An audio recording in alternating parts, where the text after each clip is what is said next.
Continuamos essa semana na novela Corte de Gastos. Esse é um assunto chato, mas importante. Tem vários assuntos que são chatos e importantes. A começar de bronca que a gente leva de pai. Ou bronca que a gente dá em filho. Não tem nada mais chato, mas nada mais importante. Tem que educar, etc. Né? E corte de gastos é uma dessas coisas chatas e importantes. Não dá para o governo achar que pode gastar o que quer, da forma que quer, quanto quer. Não tem jeito. Simplesmente não dá. Agora, quando a gente olha o que está sendo feito, a maneira como está sendo feita essa discussão no governo, vai sair algum número, é evidente que vai sair algum número. Mas é de se perguntar se esse número vai ser suficiente para acalmar o mercado. Bom, o presidente Lula deu uma entrevista nesse final de semana para um podcast daquele senador Cajuru. E lá pelas tantas, ele foi perguntado sobre mercado e ele fala sobre mercado. Vamos ver o que disse o presidente Lula, porque o presidente Lula, quando eu digo que pode não ser o bastante para acalmar o mercado, vamos ver o que ele falou do mercado.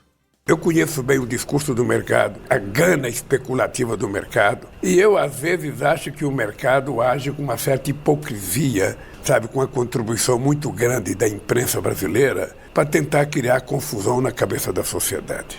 Veja, obviamente que eu disse isso no meu primeiro mandato, a gente só pode gastar aquilo que a gente produz, aquilo que a gente ganha, aquilo que a gente tem capacidade de arrecadar. Mas se o governo tiver que fazer uma dívida para construir um ativo novo, pode fazer essa dívida, não tem nenhum problema. Acontece que nós não podemos mais jogar, toda vez que você tem que cortar alguma coisa, em cima do ombro das pessoas mais necessitadas.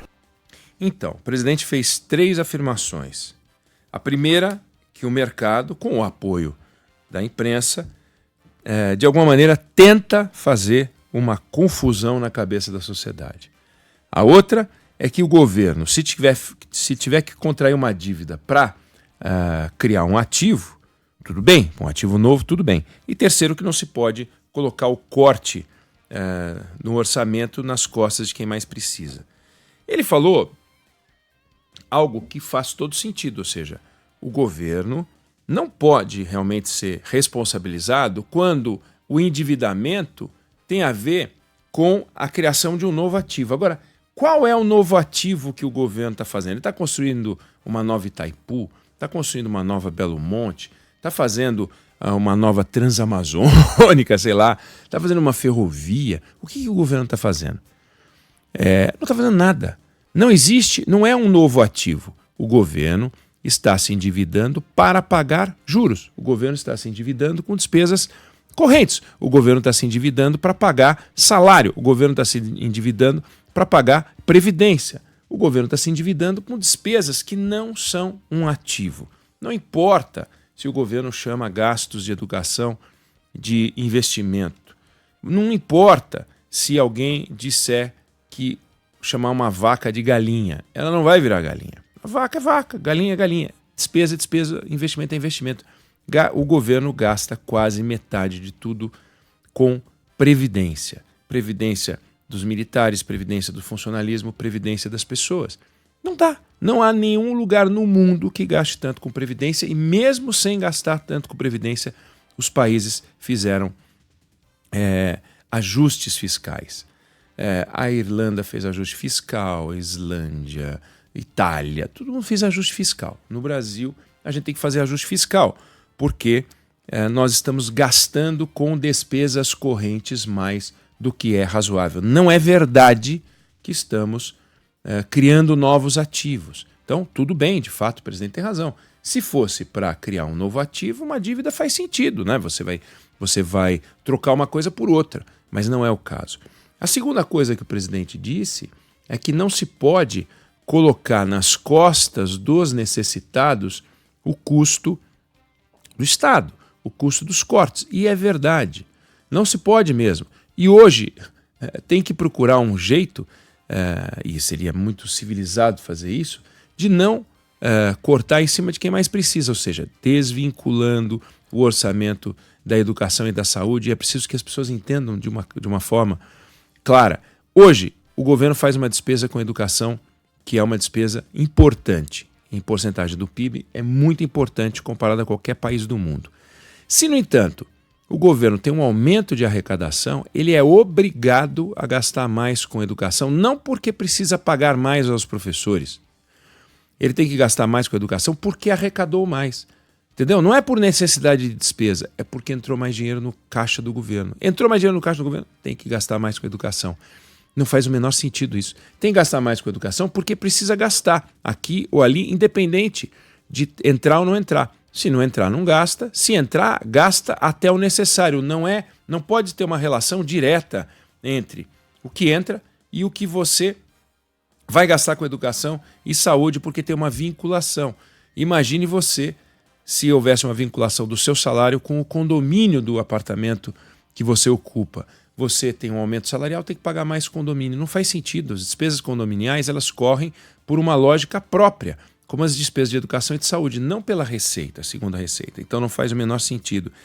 E, por fim, dizer que o mercado se une à imprensa para criar uma confusão na sociedade é uma fake news, é difundir algo que não é verdade. Primeiro, o mercado não é o sistema financeiro. O sistema financeiro é parte do mercado.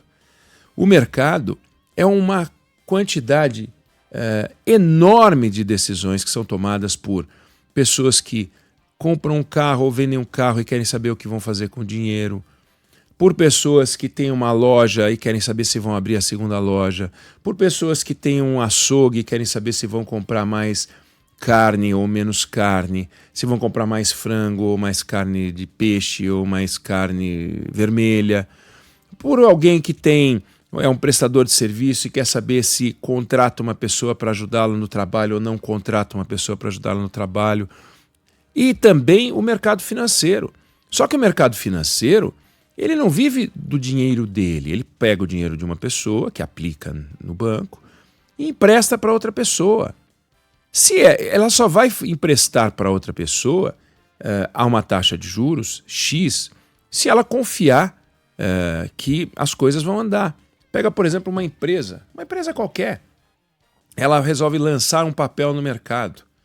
Ela pode lançar e não aparecer ninguém para comprar, se não confiar nessa empresa. Então, quando o país não tem credibilidade, quando o país tem uma credibilidade baixa, e o Brasil tem uma credibilidade baixa comparado a países como Estados Unidos, Japão e outros que têm um grau de endividamento que pode ser maior do que o nosso, não importa, o Japão tem um grau de endividamento maior do que o nosso, mas ele não precisa jogar a taxa de juros lá em cima, porque as pessoas sabem que o Japão não vai deixar de pagar. Os Estados Unidos podem ter uma taxa de juros mais baixa do que a nossa, porque as pessoas sabem que os Estados Unidos não vão deixar de pagar.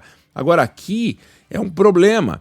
Então, para emprestar dinheiro para o governo, ou para empresas no Brasil, o que acaba acontecendo é que as pessoas exigem um prêmio maior, uma recompensa maior. E essa recompensa é uma taxa de juros mais alta. Não é uma relação incestuosa entre o mercado financeiro e a imprensa. Nada disso, não faz o menor sentido.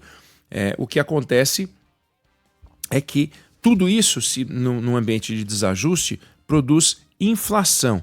E o presidente Lula, ele chegou a dar essa declaração numa entrevista que ele deu, aliás, numa fala que ele fez numa reunião ministerial em junho ou julho, falando justamente sobre inflação. Vamos ver?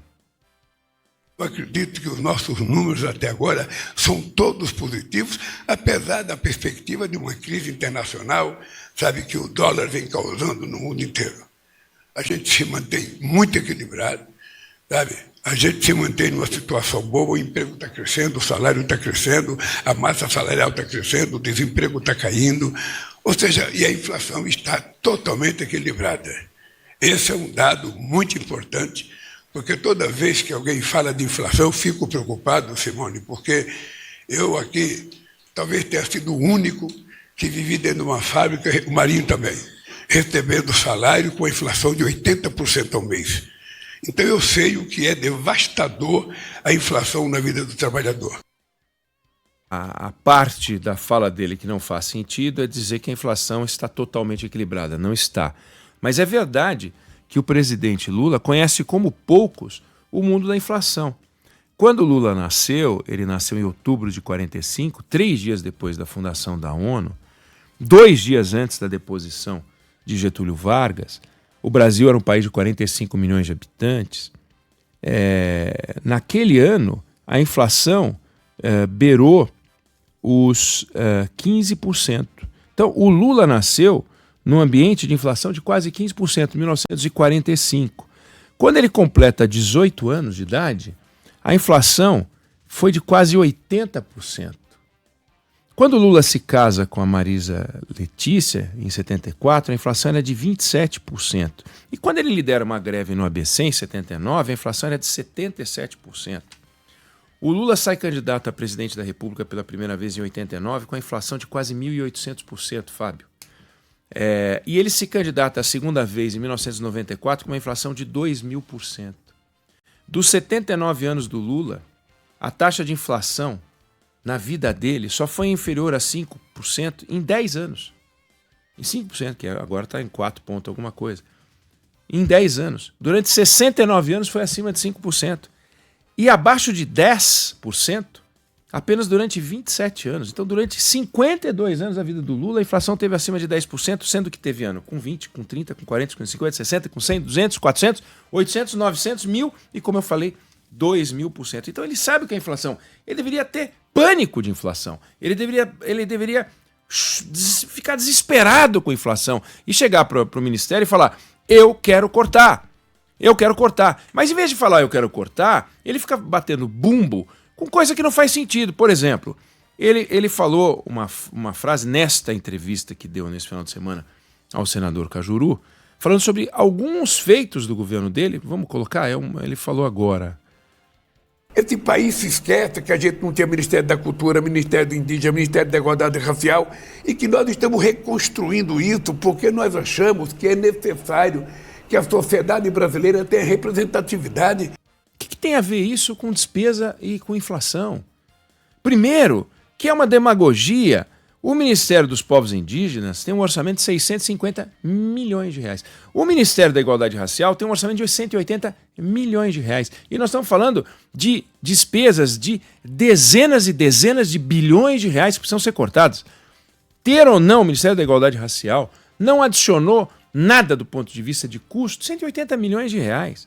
Com um detalhe para lá de interessante, o Lula condena nessa entrevista os deputados e senadores, porque eles querem as emendas, mas o Ministério dos Povos Indígenas fez um guia para orientar os deputados e senadores a apresentarem emendas justamente para FUNAI. E foi tão bem sucedido que neste ano foram 700 milhões de reais em emendas para a FUNAI, mais do que o orçamento dos povos indígenas, que, como eu falei, foi de 650 milhões de reais. O presidente é um homem inteligente. O presidente é um homem vivido. O presidente sabe fazer política. Mas ele não pode, a pretexto de manter um governo animado, com a militância animada, também esconder a verdade. O PT parece acreditar, e Dilma já disse isso, que gasto é vida, parece acreditar que ou você gasta ou você não está governando, o que não é verdade. Não é verdade. Se gastar fosse vida, todos os países seriam ricos. Um senador, dia desses, disse isso, eu já disse isso aqui. Ele disse, bastaria pegar o dinheiro orçamentário e jogar na economia. Não é assim que funciona. Você aumentar a receita, a renda per capita das pessoas é importante, desde que seja uma conquista estrutural. Só distribuir dinheiro, quem quer dinheiro, não faz sentido nenhum.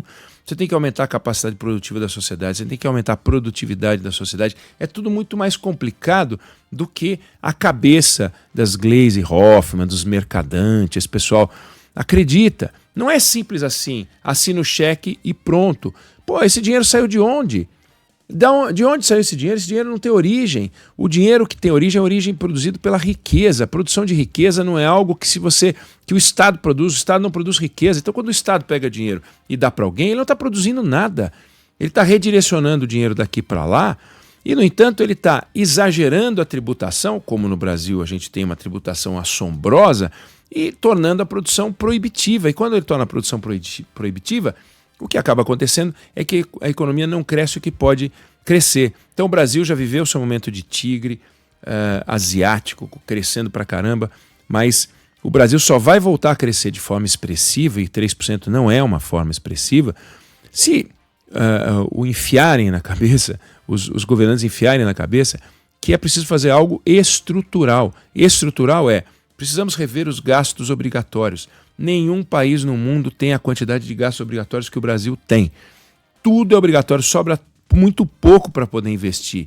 E aí o governo quer poder investir mesmo sem cortar nada. Isso não tem jeito, não tem que enfrentar as corporações, enfrentar as estruturas de poder que tem dentro do Estado brasileiro. E isso o presidente Lula não faz, ou pelo menos não fez até agora. Ele diz que é uma pessoa que está muito preocupada com as despesas, sempre teve, que o governo dele era um governo, o primeiro governo dele, por exemplo, foi um governo que ele fez superávit. Sim, porque ele não fez nada para mudar as conquistas do governo Fernando Henrique. Simplesmente não fez nada. Só que agora ele está querendo fazer coisas que o dinheiro que ele tem na mão não permite. Então vamos ver, vamos acompanhar essa semana se vai sair ou não o pacote de gastos. O risco é sair um pacote de gastos modesto e que deixe todo mundo desapontado e o dólar sobe. Vamos torcer para o governo soltar um pacote de gastos que reafirme a esperança que as pessoas precisam ter no governo para a gente poder seguir em frente. Eu não sei se você concorda ou discorda, mas essa é a opinião que eu tenho sobre o assunto.